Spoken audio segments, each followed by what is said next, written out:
votre univers. Mesdames et messieurs, nous sommes très heureux de vous savoir nombreux pour suivre cette grande messe sportive sur la première chaîne événementielle La République démocratique du Congo. Nous nous excusons en tout cas pour ce petit retard dû en tout cas à quelques problèmes techniques. Alors nous sommes là pour cette grande messe et nous allons en tout cas décortiquer en long et en large le match retour de la République démocratique du Congo face au Lion de la classe au stade Mohamed V. Et pour cette grande thématique, et d'ailleurs qui fait la une ici en République démocratique du Congo pour cette émission du 1er avril 2022, j'ai le réel plaisir de recevoir toujours comme d'habitude, après un casting de haut niveau, Gédé Louis Koupa. Merci et bienvenue à vous. Merci beaucoup Roby, c'est toujours un plaisir de venir ici à la maison, parce que c'est la maison évidemment. Parler sport, parler léopard, mais malgré déçu, nous avions nourri beaucoup d'espoir sur ce plateau. Nous avions crié jusqu'au bout, malheureusement ça n'a pas donné, et qu'à cela ne tienne, on va rester sportif, passionné et on va continuer à parler sport. Merci. Ça remonte depuis 2021 qu'il a en tout cas été sur ce plateau de Univers Sport. Hakim Kakimosiko, bienvenue. Bienvenue, merci. Merci encore une fois de plus. 2021, non? Ouais, ça remonte de 2020 ou 2021 non, apparemment 2019, je crois. 2019, en plus. Oh, je crois. En plus. Je crois que c'est 2000. En plus. C'est 2019. Je suis très heureux encore une fois de plus de retrouver ces beaux plateaux de Univers Télévision. Encore une fois de plus, merci pour cette invitation. Merci beaucoup. J'allais dire, j'ai Louis Koupa, Hakim Kakimosiko, Loa Kakimosiko, journaliste. Ne massacrez pas mon nom quand même. C'est Kakimosiko, Loa Kakimosiko. C'est pas Kakimosiko là. Hein? J'ai déjà connu des problèmes avec ces noms. Lors du voyage de on voulait encore me compliquer ici dans ce plateau. Merci, on va en tout cas en parler. Merci. Je rappelle que vous êtes journaliste, rédacteur en chef au niveau de Bomoko TV. C'est ça? Avec ça. Merci. Alors que vous avez aussi votre l'un des pionniers de votre rédaction à mes côtés ici à ma droite. Il s'agit bel et bien de Christian Bolifoué. Lui, ça remonte de 2021, je pense. Exactement. 2021. Exactement. Là, je ne me suis pas trompé. Hein. Ah ouais. Tu as tapé juste. Bon, merci à toi aussi pour cette invitation. C'est pour moi la troisième fois d'être sur ce plateau de Univers Télévision. Voilà, nous allons décortiquer ensemble l'actualité sportive, bien sûr, avec cette rencontre entre la RDC et le Maroc. Bien sûr que la RDC est tombée face à cette équipe marocaine qui a montré sa suprématie. Allez, voilà, on est là, on va en parler en long et en large. En long et en large pendant 60 minutes ici à Univers Groupe Télévision. On pouvait encore ajouter 10 minutes de plus, hein, parce que le directeur du programme nous a accordé cela. Alors, monsieur Hakim Kakimosiko, Gédé Louis Koupa, Christian Bolifoué, nous sommes là pour décortiquer cette actualité sportive liée justement au léopard de la République démocratique du Congo. Nous avons été débarqués, humiliés au niveau du Maroc, 4 buts à 0, 4 buts à 1 allais-je dire, avec aussi avec un climat très froid. Comment avez-vous senti cette rencontre? Parce que vous étiez là, sur place. Ben, moi, j'étais tellement déçu parce que j'étais entouré des Marocains, il faut le rappeler, parce que nous étions dans une tribune d'honneur réservée à la presse. Donc, nous étions là à 99%, c'était bel et bien des Marocains, mais on avait cet espoir vu déjà le match aller ici à Kinshasa avec un score de parité de 1 but partout et la façon dont cette sélection nationale congolaise a joué ici à Kinshasa, ça nous a donné quand même l'espoir de faire quelque chose au niveau du stade Mohamed V au Maroc. Ben, moi, j'étais déjà estomaqué dessus, mais je ne voulais pas le faire savoir aux amis lors de cette rencontre, vu déjà le système de jeu imposé par le sélectionneur national Hector Raoul Cooper. Donc déjà, c'est comme si dès le départ, il n'avait pas compris la leçon de Kinshasa. On a raté le match ici à Kinshasa. Nous nous sommes dit, pour se qualifier face au Lion des athlètes du Maroc, on devait gagner le Maroc déjà par le score avec un écart de 2 buts. Déjà ici à Kinshasa. Nous avons raté ici à Kinshasa en faisant le match nul de 1 but partout. D'où, lorsque nous allons partir au niveau du Maroc, nous devons jouer offensivement. On doit courir le score, on doit courir derrière les minutes pour chercher la qualification à l'extérieur du pays. Nous ne sommes pas allés là-bas pour faire la conservation des ballons et chercher à aller en contre-attaque. Alors que nous n'avons pas de joueurs ou bien des joueurs répondant au profil de ces systèmes de jeu. C'est vrai que Bakam, vous l'avez dit, après ces débâcles, pour insister qu'on est en train de sélectionner des joueurs sans tenir compte des profils des joueurs. On joue en 3-5-2. Déjà ici à Kinshasa, nous étions butés devant une équipe très coriace, très technique, avec des joueurs très talentueux comme des Asnedine. Je continue toujours à les répéter. Des joueurs comme Asnedine, des joueurs comme des Youssef, l'attaquant, il y a l'avant-centre Tariq. Vous avez des attaquants pareils et vous venez jouer avec un 3-5-D, avec un Lewindam comme central. Et du coup, ça casse l'élan dans ce match. C'est comme si, comme nous sommes toujours nous avons toujours l'habitude de dire ici à Kinshasa, c'est comme si nous l'étions sur Cameroun. Parce que nous ne pouvons pas aller avec ce système de jeu pour courir derrière le minute, courir derrière le score avec ce système de jeu. D'où les départs étaient déjà mauvais. Et comme on le dit déjà, quand déjà le départ est mauvais, et le développement et la conclusion restent déjà amers. Merci beaucoup Hakim Katimosiko, vous qui avez déjà anticipé cette rencontre, parce qu'on aura le temps de parler de ça et surtout les à côté de cette rencontre. On va commencer d'abord voir comment est-ce que vous êtes arrivé au niveau du Maroc avec une délégation qui, déjà, d'autres personnes ont dit que c'était une fausse délégation et que la RDC ne s'est pas déplacée avec les supporters. Alors, on a vu au Maroc, il y avait eu tout un avion réservé aux supporters de la RDC. On va suivre d'abord l'arrivée de Congolais au niveau du Casablanca au Maroc et puis on va se retrouver tout juste après pour analyser. Blaise a atterri depuis l'avant-midi de ce mardi 29 mars à l'aéroport international de Casablanca. Un seul discours dont les chefs des Congolais, la qualification ou rien. Le Congolais tenu en échec à domicile au stade de Martyrs de la Pentecôte savent l'importance de cette rencontre cruciale et historique. Le rendez-vous de la nostalgie de 1974, avec perfection bien sûr, le rendez-vous de cette excellente, très exceptionnelle, avec le management le plus absolu du président de la République. Rendez-vous, c'est 2-0 aujourd'hui. De toute façon, je crois qu'il y a eu beaucoup de modifications au niveau de la loi de la FIFA. Donc, il faut percevoir la situation aujourd'hui telle que nous sommes vraiment à un score égal. L'objectif, il est le seul, c'est la victoire aujourd'hui des Congolais sur le Maroc. Chez eux ici. La RDC est obligée de se qualifier 48 ans après sa dernière participation. Et c'est sur cette rencontre face au lion de la classe du Maroc. Alors c'est sur le coup de 11h, juste vers du Maroc, que la délégation congolaise est descendue à l'aéroport international du Maroc. En tout cas avec une grande délégation composée de... Je suis pas quand même double, hein. Je ne suis pas quand même doublé quand même. Hein. Alors, j'ai des Luis Coupa, c'est qu'effectivement, on a vu le supporter réel de la RDC et vos locaux, etc., ensemble avec d'autres animateurs de l'Upopo, des Sampé. Donc, bref, c'est vrai, Mondele Ndundu n'a pas effectué les déplacements. D'ailleurs, vous êtes mieux à nous expliquer ces petits soucis. Il n'était pas aussi le seul, hein? Ouais, il y avait aussi Abalola, il y avait... Ils étaient nombreux qui n'étaient pas là, en tout cas. Bon, malheureusement, en RDC, on aime écouter ce qu'on veut écouter. On aime les rumeurs, on aime tout ce qui va à l'encontre du pays. Si on dit que voilà, telle chose de mauvais a été fait. Donc voilà, c'est ça, ce sont les informations que les gens aiment relayer, malheureusement. Mais bon, ils ne veulent pas se fier aux sources crédibles qui sont les journalistes aussi. Ils aiment se contenter des fake news, malheureusement. Nous étions là, nous avons vu la délégation congolaise constituée en majeure partie par aussi des journalistes. Il y a eu des membres de l'Alésie Léopard, des animateurs, plusieurs structures, Mama Léopard, etc. Donc il y avait une délégation de 148 personnes, exactement, qui a fait les déplacements de Casablanca. Là, d'ailleurs, c'était la deuxième délégation, parce que la première a été arrivée au même moment avec les joueurs, avec notamment des conseillers des ministres et tout. Nous étions là, au-delà du score et de l'humiliation et tout ce qu'on a vécu, mais quand même, la RDC a été valablement représentée, parce que si vous voyez les images, la délégation congolaise, l'espace réservé à la RDC, c'était presque plein, elle a craqué. La RDC vraiment a été représentée. C'est vrai, le Maroc a été mieux représenté ici à Kinshasa que la RDC par rapport à tout ce qu'ils ont fait comme organisation. On ne peut pas se comparer au Maroc, on n'est pas le Maroc. Le Maroc, c'est parmi les pays les mieux organisés d'Afrique, qui est mieux organisé d'ailleurs plus que d'autres pays en Europe. Donc on n'a pas le même budget, on n'a pas tout ça. On ne peut pas se comparer au Maroc aujourd'hui, à l'heure actuelle. Donc le Maroc a déplacé, je crois, 8 avions ici à Kinshasa. Donc la RDC a 10, voilà. La RDC a déplacé seulement 2 avions avec la première délégation et la deuxième.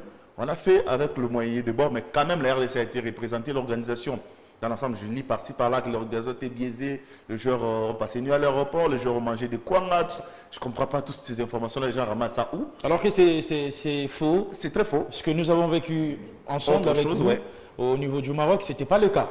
Exactement, parce que il faut le rappeler, comme G. Deluz vient de le souligner, c'est très important que nous n'avons pas le même budget que le Maroc.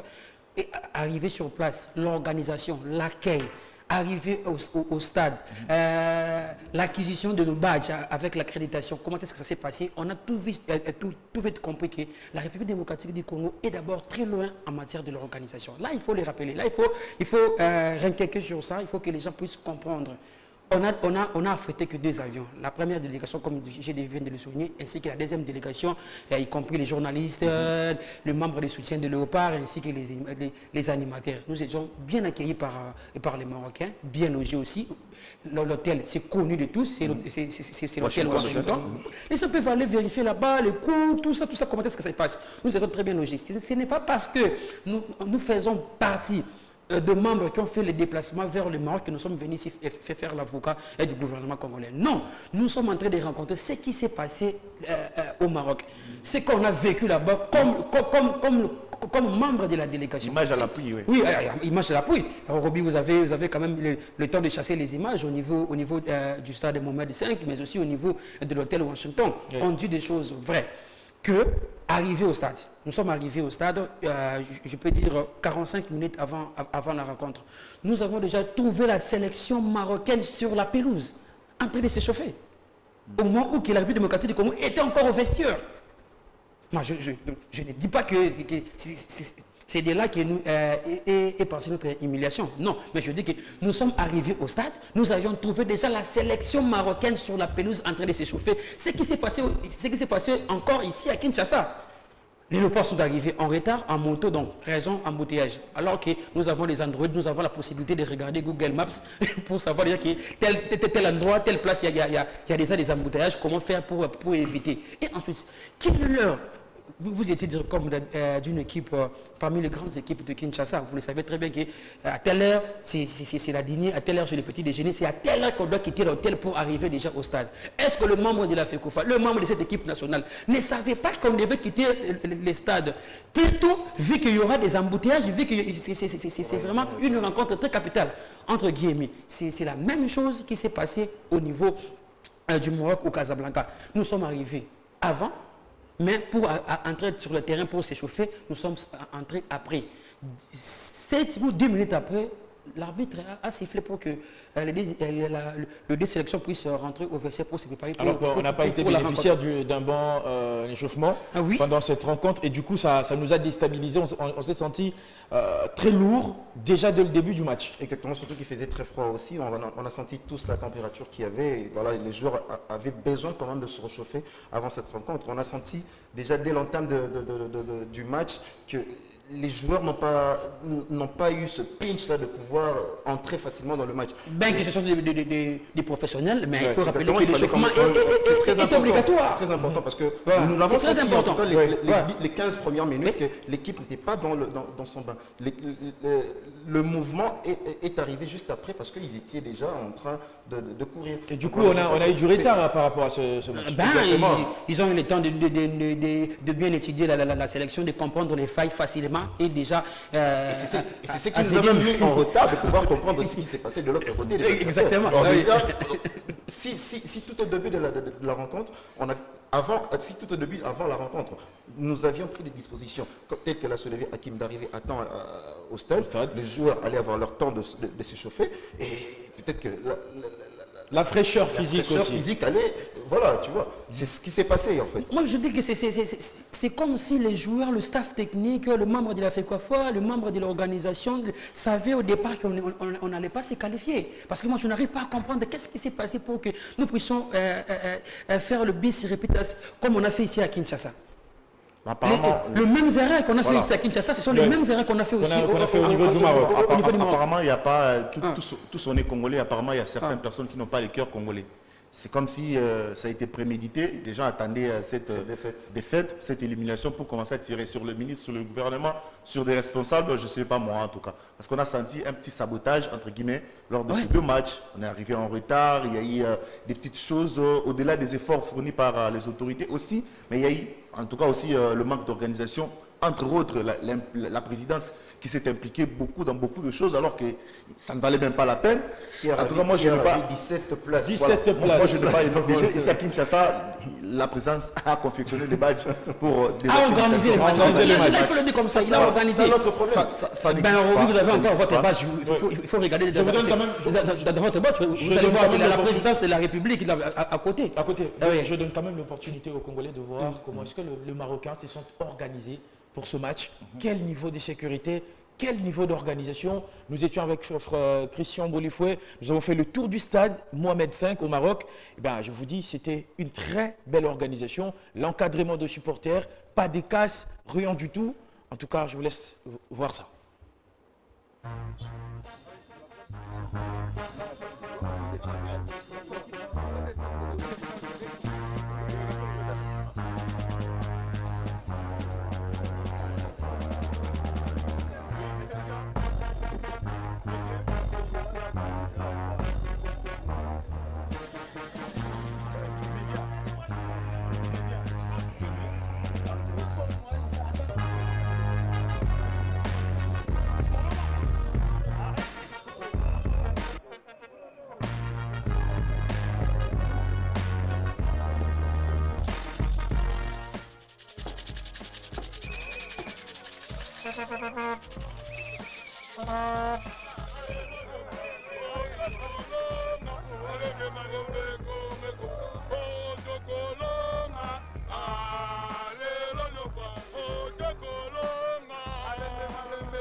Voilà, c'était là, en tout cas, l'ambiance avant le match, le Maroc contre la République démocratique du Congo. On revient chez vous, Christian Bolifoué.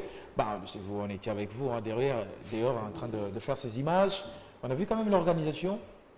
Impeccable, irréprochable. Voilà, comme vous pouvez le voir sur les écrans, vous avez senti une équipe qui a pris le temps de se préparer. La sécurité. Déjà, lorsque nous avons atterri, lorsque nous sommes arrivés au stade pour récupérer nos badges, vous avez vu avec moi que déjà à 12 h, les troupes étaient déjà là, prêtes pour pouvoir accueillir les différentes délégations qui devraient arriver. Avant la rencontre, nous avons senti l'organisation déjà même dans toutes les entrées. Vous savez que les supporters de l'RDC devaient accéder par ici, le média. Donc ça s'est passé vraiment comme dans une CAN, parce que j'ai eu la chance de couvrir aussi la CAN Égypte 2019. Donc c'était exactement la même chose comme j'ai vécu lors de la CAN. Donc je crois que nous avons encore beaucoup à refaire ici au niveau de la RDC. Ma simple désolation, c'est ce que je viens de souligner, qu'il fallait mélanger les images. Il fallait voir les images de Kinshasa, du match aller et les comparer avec l'entrée au stade. C'est ça ma désolation. Il a fallu que tu puisses faire ces montages pour que nous puissions voir comment est-ce que nous étions humiliés par rapport à l'organisation sur le plan mental. Déjà, il faut le dire. Nous avons été accueillis comme le roi. Qui s'en a parlé des parades à partir de 12 h. Oui, même ça s'est fait à 12 h. Mais entre la théorie et la pratique, il y a un trait d'union. C'est là où se trouve le problème chez les Congolais. Les Congolais ont déjà un problème d'organisation. Même vous le dites de venir à 12 h. Il sera là à 12 h. Mais quelle est la politique qui doit normalement suivre. Dès que je suis arrivé à 12h, qu'est-ce que je dois faire? Et ils sont déjà habitués. Il y a une sorte de pancarte bien identifiée, médias, zone 1, zone 2, entrée 3, entrée 4. Déjà avec son billet, c'est bien écrit zone D, entrée telle. Donc il va venir entrer seulement là où se trouve sa zone. Ici, on peut mettre secteur. Chez nous, ici, au sein de Mathieu, on est que secteur. Secteur 14, entrée 12, place 5. Mais vous le verrez. À l'entrée de la tribu d'honneur, en train de négocier comment il doit entrer pour payer 5 000 francs pour se retrouver là. Mais il a acheté le billet pour le Porto. Comment quelqu'un qui a acheté le billet pour le Porto peut se retrouver au niveau de la tribu d'honneur pour chercher à y entrer, donner quelque chose pour y entrer? C'est le mal chez les Congolais. C'est le mal. Si nous commençons par s'organiser de la sorte, le 7 Mohamed V, c'est avec une capacité de 40 000 ou bien 50 000. C'est inférieur au stade de martyr de la Pentecôte. Mais si ils sont capables de s'organiser de la sorte, pourquoi pas nous ici à Kinshasa? Le stade d'un club. En plus. Ça, il faut le souligner. C'est le stade d'un club. Moi, je pense que c'est aussi un problème de culture, un problème d'éducation. Exactement. Parce que la RDC n'est pas habituée comme ça, on n'est pas cultivé comme ça. Vous sentez que de l'ordre est dans le sang marocain. Ils sont ordonnés.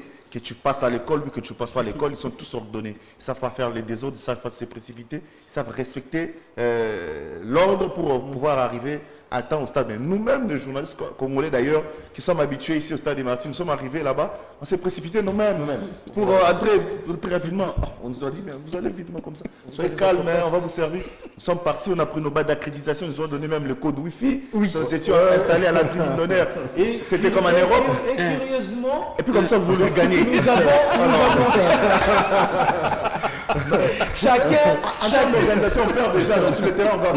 chacun a sa place, je vais faire rire, chacun a sa place dans l'avion, au retour, mais je vous dis, il y a 2 gens qui s'est précipité pour prendre une place dans l'avion. Alors que chacun a un numéro. Chacun a son billet, c'est mentionné, place telle, tout ça. Mais le Congolais va se précipiter, il s'assoit à la place d'une autre personne, lui dit, mais monsieur, il y a... Non, mais... On n'est pas déjà organisé. Sur le terrain, on ne gagne pas. Parce que tout se prépare. On en rit, ça fait mal aussi, on a été humilié. Mais on a étudié une leçon d'organisation dans tout le secteur de la vie. Nous, les Congolais, moi, je ne crois pas. Moi, je ne crois pas. On nous a observé. On a observé. Oui, on devrait étudier. C'est tout simplement une observation. Moi, je ne pense pas que c'était une étude. Parce que depuis 1960, nos autorités sportives ainsi que politiques sortent du pays, non, pour aller visiter, participer dans des campagnes. Ils voient tout ça, non? Quand ils rentrent ici au pays, qu'est-ce qu'ils font? Qu'est-ce qu'ils font? Mais c'est un problème d'éducation. Il faut éduquer la mentalité congolaise, il faut éduquer les supporters. Est-ce que nous avons quand même retenu une leçon après cette humiliation par la sélection marocaine? Comment est-ce que nous devons préparer déjà les éliminatoires de la CAN au mois de juin? Au mois de juin. Comment est-ce qu'on doit préparer? Si, et seulement si dans les couleurs des gens, on annonce déjà que Cooper pourrait partir.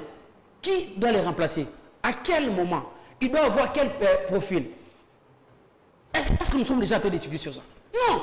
Nous sommes là dans les discussions inutiles. Serge Konde a fait ceci. Serge Konde est l'auteur de l'élimination de la République démocratique du Congo. C'est la FECOFA et c'est la présidence. Mais est-ce que nous sommes en train de faire une étude sérieuse pour que au mois de juin, la République démocratique du Congo puisse débuter cette campagne de la plus belle manière? Hakim aussi, c'est vrai, on peut parler de l'organisation, certes, mais il y a quand même, quand il y a des gens qui décrient la malorganisation, la mauvaise organisation du gouvernement congolais. D'ailleurs, on taxe les ministères du sport congolais. Vous êtes d'accord avec eux? Moi, je ne suis pas d'accord avec eux. Je ne partage pas aussi le même avis.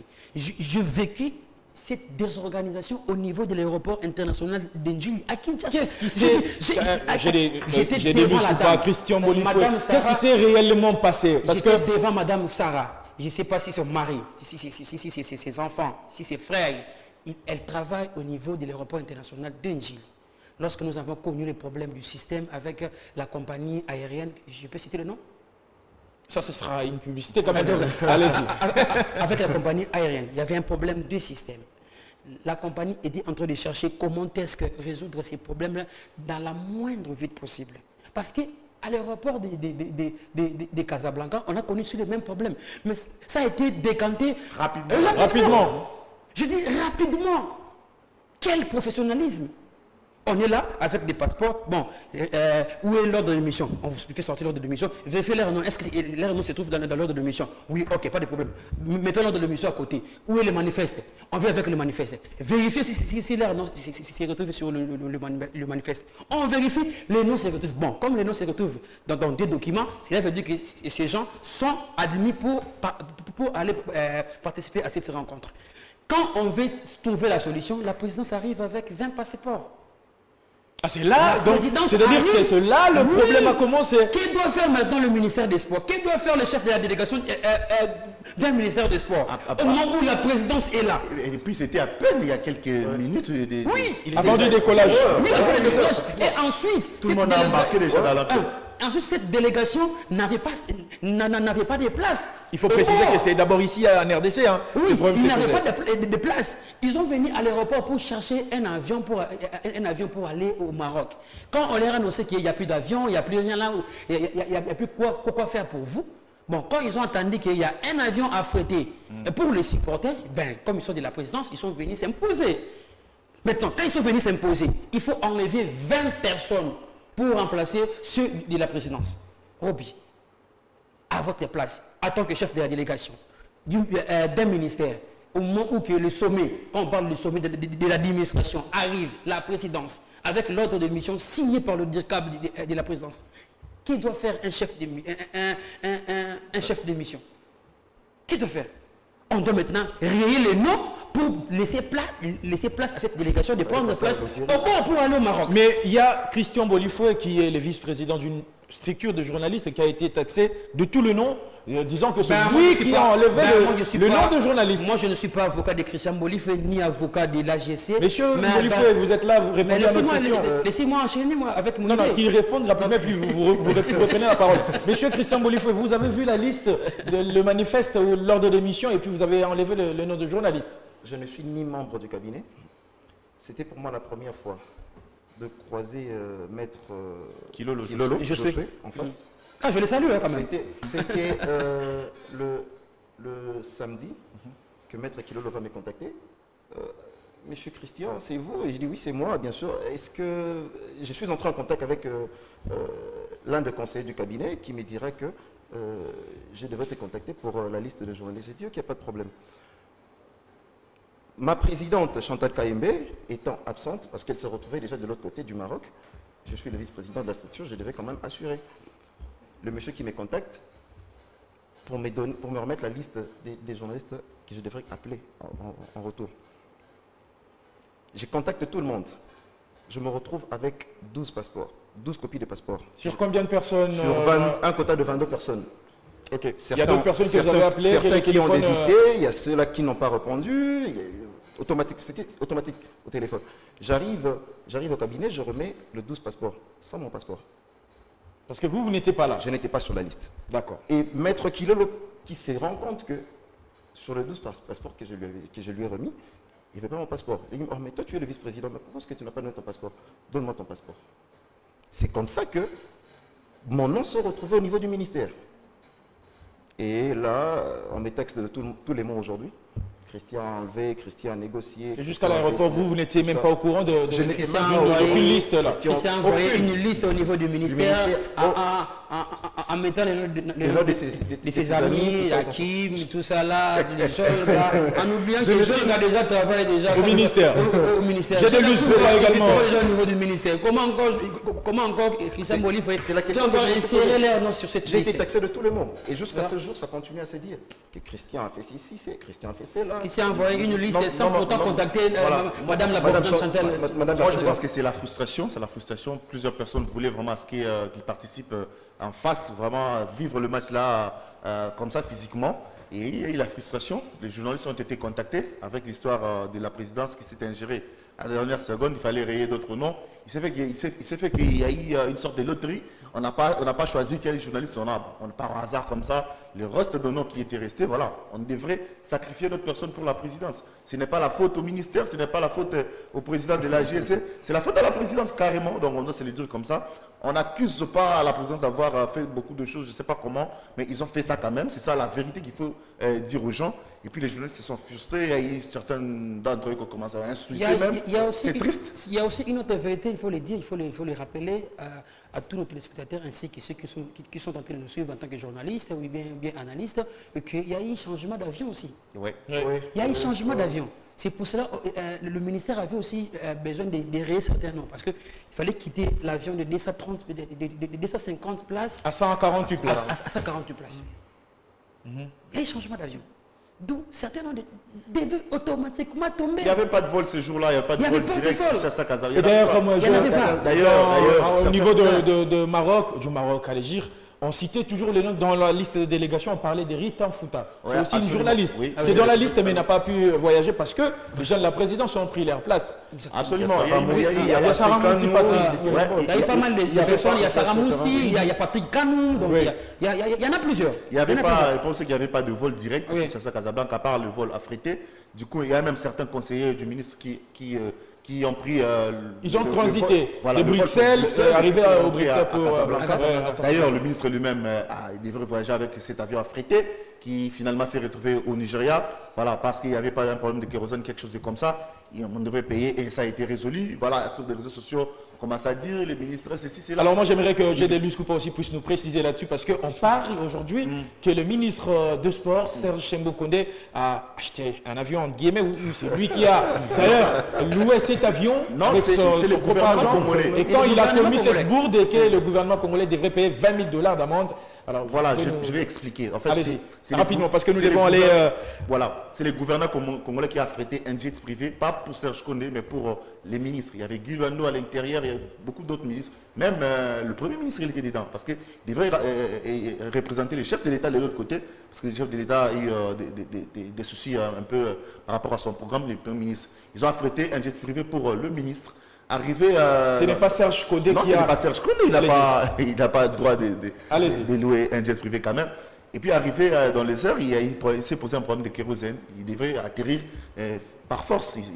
Ils ont en atterri, cas de force, voilà, ils ont atterri au Nigeria, curieusement pour se faire ravitailler. Mais comme c'est une violation entre guillemets, parce qu'ils sont atterris comme ça sans autorisation et tout ça, c'est connu, ça doit se payer. Il y a des amendes qu'il faut payer parce que vous n'avez pas respecté tout ça. C'est le gouvernement qui a payé la somme là qu'on a payé pour les amendes. Et en fin de compte, ils ont pris leur vol, ils sont partis. Ils devraient, après, l'avion devrait au moins être, comment on appelle, participer, je ne sais pas, on appelle ça quoi, les entretiens pour finalement prendre son vol. Et le ministre est arrivé. D'ailleurs, il a raté les matchs.